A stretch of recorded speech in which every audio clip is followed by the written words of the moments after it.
my research is basically, I'm a computer science researcher. I do computer systems work, right? And so a lot of that goal is to design computer systems that make HPC applications faster. Much of that focuses on the communication system. When you start running HPC jobs on large numbers of nodes, on large numbers of cores, it turns out making them talk to each other is really the expensive part of that. That's what sort of, if I take a given problem and I try to strong scale it, that is make the problems, keep the problem size the same and just throw more processors and GPUs and nodes at it, where I spend all my time is talking between all those nodes and GPUs. And so one of the things that we deal with here is that GPUs have made a mess of communication on HPC systems. If you think about how communication works, you have a GPU. So typically the CPU is a general purpose processor that knows how to work the network device. Network protocols, talking to the network is a complicated, hairy, messy business. Typically we use the CPU for that. But most of our data is now living on GPUs. And most of our compute is now living on GPUs. And so what happens in most systems is that we have to do work historically to take the data from the CPU and then put it in memory that the CPU can access, and then transfer control to the CPU, and then transfer to control to the network device. And that takes time, right? And so the idea is that we would like to be able to do what's called stream triggering or kernel triggering, some sort of triggering where the GPU directly talks to the network. That is, get the CPU out of the fast path for moving data and applications, right? And a lot of people have talked about doing that, and there's a variety of ways of doing that. It's turned out to be very hard to make happen. So if you sort of understand what's going on, if I'm doing a ping pong between two nodes, that is, node one, I'm running some code in the GPU, I pack a buffer, I tell the CPU to send it, the CPU sets up tells the network to send it, the network gives it off to the CPU, who gives it back to the GPU, and then you go back around and do the same thing and send all the way back. There's a lot of time in here which is not data movement, which is not actually on the network, right? If this is around 20 microseconds, this time here, these pink and orange and turquoise boxes are something like 30% of the time. And so if we could get rid of, right, so we have these GPU overheads and we have these messaging overheads. If we could get rid of them, my communication would suddenly be a lot faster. And that's one piece of research that we've been doing in my research group for the last several years. So for example, if we could get rid of some of the setup and matching overhead on the messaging side, we go from 20 microseconds down to 18. And if we get rid of the GPU setup costs, we get down to something like, 16 microseconds. But these synchronization costs are still large. They're about 2 microseconds each. If we could get rid of those, we'd be down to 14 microseconds, which is a pretty sizable performance improvement if I'm sending a lot of small messages because I've taken a big problem and I've spread it across 1,000 GPUs. And so our theory was always, hey, by the way, this will make things faster, right? And everybody said, well, this should work, this should work. No one was ever making it work. We got hold of some HPE hardware and actually showed that, yes, if we could do this, our bandwidths could go up pretty substantially. So our latency's down here. So in this space, we're looking at something like a 30 to 50% improvement in communication bandwidth for these sort of small and medium-sized messages. If I make your network twice as fast with some software changes, that's a pretty sizable thing. And so we set out, given these sort of basic studies, to say, okay, how do we actually make this happen? Right, what can I do to actually give a communication interface that is useful to program here and usable, because the API side of this, the design side of that is challenging. And how do we implement it on modern hardware to actually get these gains? And so we spent a lot of time looking at previous proposals for doing stream triggering. So there had been about 12 proposals in the MPI space to say, here's what I think stream triggering should look like, and here's what I think it should look like. And we tore those apart and wrote a summary paper and went and dug into the performance of all of them and found the ugly corners they didn't tell us about and the awful, painful things that they were doing. We had this set that we looked at on the right and a survey paper that we did on that and sort of figured some things out.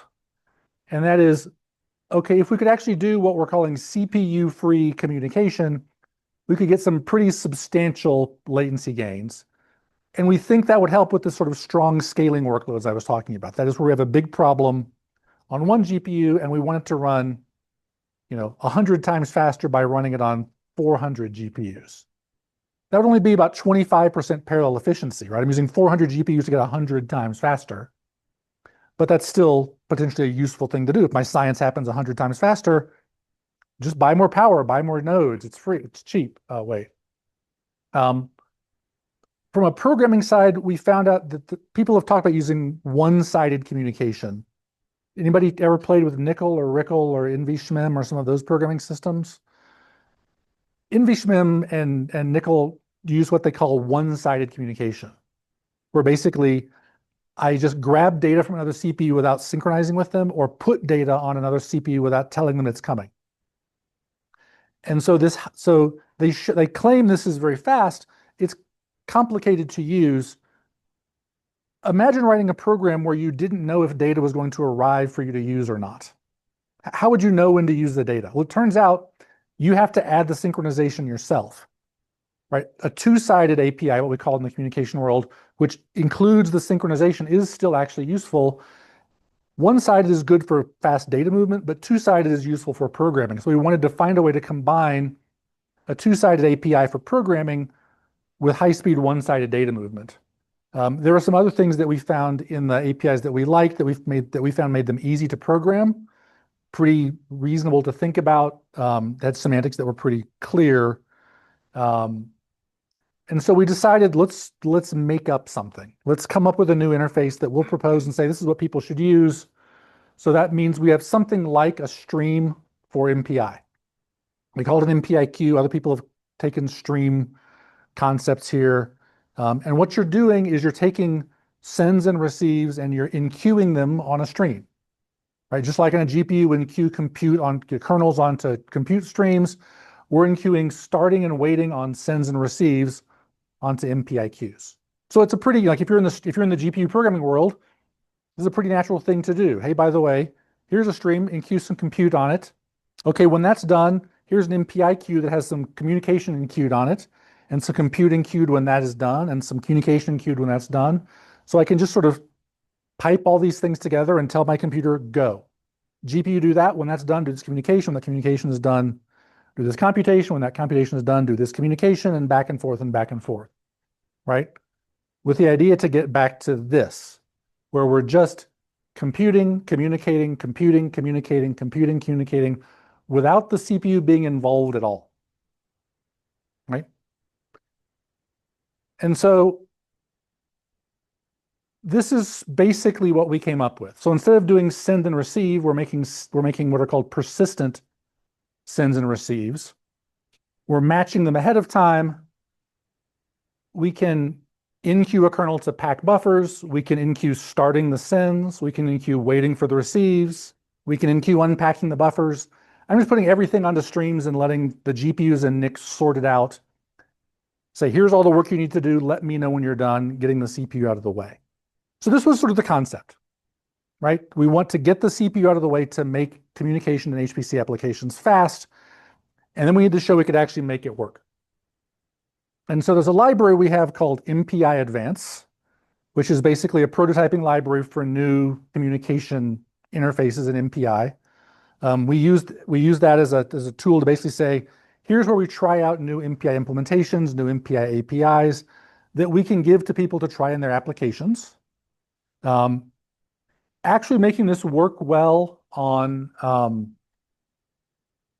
supercomputing systems, we were looking at the Cray Slingshot network interface device. So many of you have used machines with InfiniBand networks. In fact, Hopper and Easily have InfiniBand networks.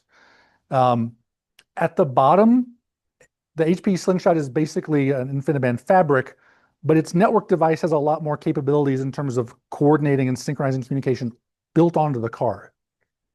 And so the research question here was, could we use these features in the HPE network device to actually make this triggering happen? And so this is what the receive side of the process looks like, where ahead of time we pair up, the CPU pairs up which sends match which receives, and says, Nick, I want you to get ready to do a receive, but once this start is enqueued and this wait is enqueued, you'll see that the NIC and the CPU are communicating directly without CPU involvement. And we have to use something called deferred work queue entries to do this. We have to use some special APIs that HPE provides to do this. We ran into lots of really gnarly deadlock problems here. There are some and timing problems and poor documentation problems. And okay, Cray says here's the source code, but doesn't give you documentation for what it actually does and how it works. And we spent long periods of time on Zoom calls, puzzling over exactly what code does what and what this API means and how to use that. And HPE had some papers that had done something sort of similar, and we managed to find like 3-sentence breadcrumbs in 2 or 3 different papers. They said, oh, that's how they did that, and sort of piece all the pieces together and make this work. So we made this work on the HPE supercomputing systems. We've made some various benchmarks that use this. And so we wanted to basically see, does this actually make things faster? And so most of our tests have been on, we did some of the development for this on car seat systems. Most of our large scale tests have been on supercomputer systems that DOE runs. So this was a 2-node ping pong test between 2 nodes, right? So if we're looking at the vendor MPI, this is latency, lower is better. MPI is this green bar here with the confidence interval shown in green. And our 2 different APIs for doing stream triggered sends and receives are down here. And we're seeing latency improvements that are, right, quite significant, right? And we're seeing very large improvements in latency, especially for small messages. When messages get large, right, we're bandwidth bound. Or when you get to the right, you're filling up the pipe on the network. What you do on the CPU doesn't matter very much. But down here, where the speed of light is what's getting in my way, getting stuff out of the way on the CPU means I save, microsecond and a half, which is pretty substantial. Okay, ping pong benchmarks. That's not what real applications do. So we built a Halo Exchange benchmark that actually does, 27-point and 8-point stencils between codes like you would do in a fluid dynamics solver. And ran that on the Frontier system at Oak Ridge. For those who don't know, Frontier is the 2nd fastest supercomputer in the world right now. We ran up to 1,000 nodes and 8,000 GPUs. You can see at 8,000 GPUs, we were getting about a 600x performance improvement. But our stream triggering was dramatically outperforming the vendor MPI implementation here, which is a pretty good result for a big problem. For a small problem, the results are not as we see the same thing down here if you zoomed into this. But I wanted to show the big number here because I like big numbers. So we're seeing something like 20 to 30% improvement in strong scalability for this benchmark at scale. This is still a toy. This is still a benchmark, right? It's just doing communication. It's not doing much compute. It's not doing the kinds of collectives that real applications do. And so we've been pushing this towards real applications, and we found one where things are looking good, but we have a lot of work still to do. And so we took a conjugate gradient solver, right? So CG is a pretty standard numerical algorithm for solving sparse linear systems.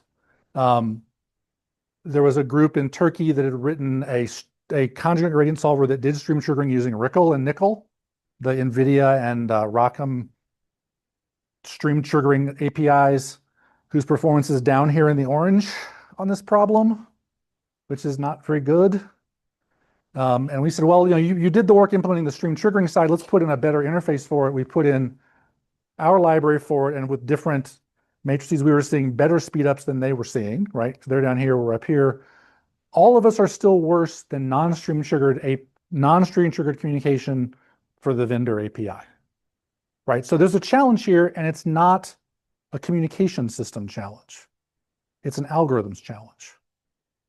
Anybody know what CG does? Anybody know how CG works? What's CG do every iteration? Sure, it checks for convergence. How do you check for convergence? You do a collective to see what the minimum, what the residual is, and then you stop the stream and say, is that residual small enough? If it's small enough, stop We don't want to put anything more on the stream, right? So every iteration through, I'm stopping the stream to check for convergence, which negates most of the advantages of stream triggering because I'm stopping, right? The whole point of stream triggering is throw everything on the stream, get the CPU out of the way, and now on every iteration, the CPU is putting itself in the way to say, are we done yet, right? So we're limited by these per iteration convergence checks. The collective is also run by the host here. We implemented stream triggered point-to-point operations. We haven't yet gotten to stream triggered collectives.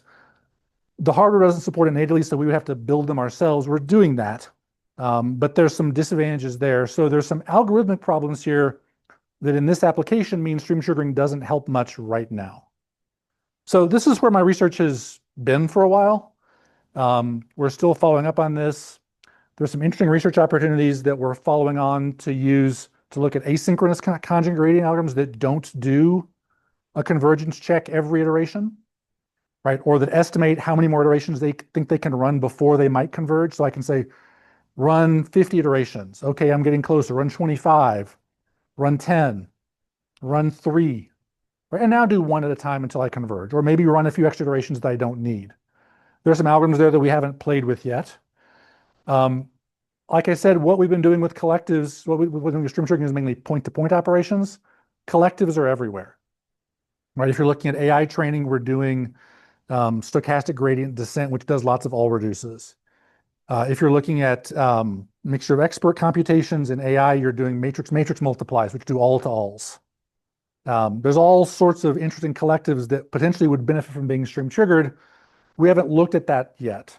We're only on NVIDIA and AMD GPUs on HPE network devices. So we need to look at portability to other network devices and what that would look like, what our performance would look like there. That's on the research side. On the semantics side, standardization side, we're starting the standardization process to sort out the fine-grained semantic details of these APIs that the standards groups might say, okay, yes, you can be in the next version of MPI. That's a whole different thing. Let me acknowledge a few people on the way. I had a bunch of collaborators in this work. Derek Schaefer, who's a staff member at UNM and Carsey, doing as a research scientist. My collaborators, Tony Shellam, Puri Bangalore, Amanda Benz, who's faculty at UNM, Matthew Desange at Sandia, Thomas Hines at Tennessee Tech, a number of Oak Ridge collaborators, and our funding from NSA's PSAP-3 and PSAP-4 programs. So that's the research I've been doing, prototyping on Carsey systems, trying out in various places, and then when we had things working here, going big on other people's systems. So this is when I'm not center directing what I do in my copious spare time. So questions?